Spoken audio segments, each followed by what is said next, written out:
et donc notre propre origine. Toutes les sciences admettent les principaux anthropiques faibles. Les constantes de l'univers sont ajustées de façon à permettre une existence. Je crois plutôt à la version forte. L'univers tend vers une forme de vie et de conscience qui n'est autre qu'humain. Voilà pourquoi je ne crois pas en un Dieu qui a créé notre monde, mais en un seul principe créateur qui se manifeste dans des lois physiques de la nature. Eh ben, c'est une vision des savants comme Spinoza et Einstein. Vous croyez en un principe qui se manifeste dans les lois physiques de la nature? Nous respectons votre point de vue. Madame Ibongo Béni, quel est votre avis sur l'existence de Dieu? En science, quand le chercheur s'émerveille, ce n'est pas parce qu'il rencontre Dieu.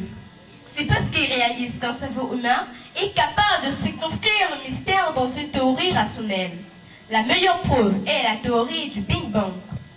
On comprend que le système solaire, des étoiles, des galaxies, mais concernant l'univers comme espace et temps, on bute contre la question du début.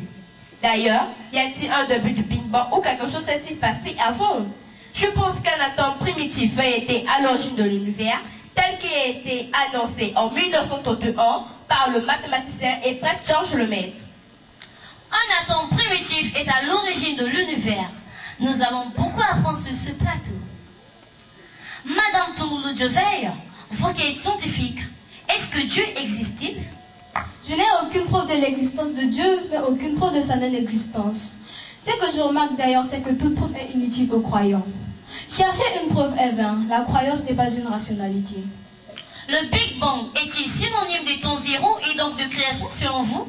Le Big Bang ne doit pas être considéré comme le début de l'univers, le temps zéro du cosmos, le moment de la création.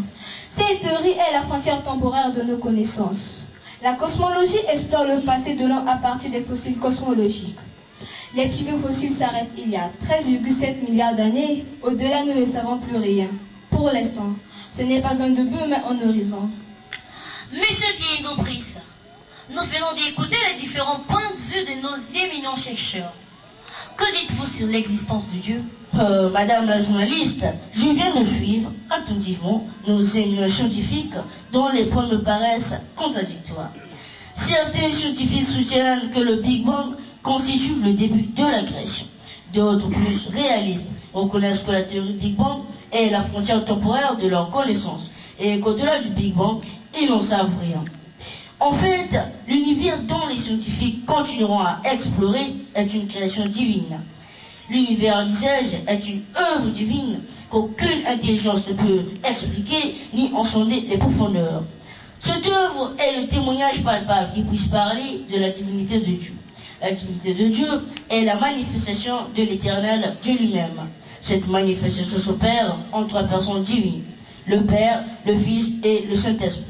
Plusieurs passages l'attestent, parmi lesquels Colossiens 1, verset 15. Il est l'image du Dieu invisible, le premier-né de toute la création.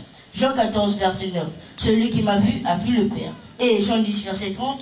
Moi et le Père, nous sommes un. C'est ainsi que se manifeste le mystère de la Sainte Trinité. Le Père s'est révélé en Melchizedek, le Fils en Jésus-Christ, et aujourd'hui l'Esprit de vérité qui est Milou Foisetikwabo est parmi les hommes. Si je comprends bien, vous voulez insinuer que Guy-Émile Foisetikwabo est l'esprit de vérité? Bien sûr. Est-ce que vous avez la vérité de ce que vous dites? Car nous savons tous que l'esprit, ça ne peut pas être un homme. 1000 fois que Dieu est esprit, comme le déclarent les Écritures. Jean 4, verset 24. Mais Dieu a bien encore. Car parlons de la création de Dieu, de l'homme plutôt, dans Genèse 1, verset 26, Dieu dit: faisons l'homme à notre image et selon notre ressemblance. Comme je venais de vous le dire, si hier Dieu s'est révélé en Melchizedek pendant la génération des patriarches et en Jésus pendant la génération messianique, en cette quatrième génération de Dieu le Père, Dieu s'est révélé en l'esprit de vérité qui est Milou Foisetikwabo, qui est parmi nous. Écoutez, mais vous n'êtes pas fanatique. Excusez-moi, mais j'ai lu la biographie de cet homme de Kiboshi, né à Makaka, dans le district de Goma-Tete et dans le département du Poul. Il a été successivement tailleur, infirmier et enfin bûcheron. Et on le présente comme marié et père de plusieurs enfants.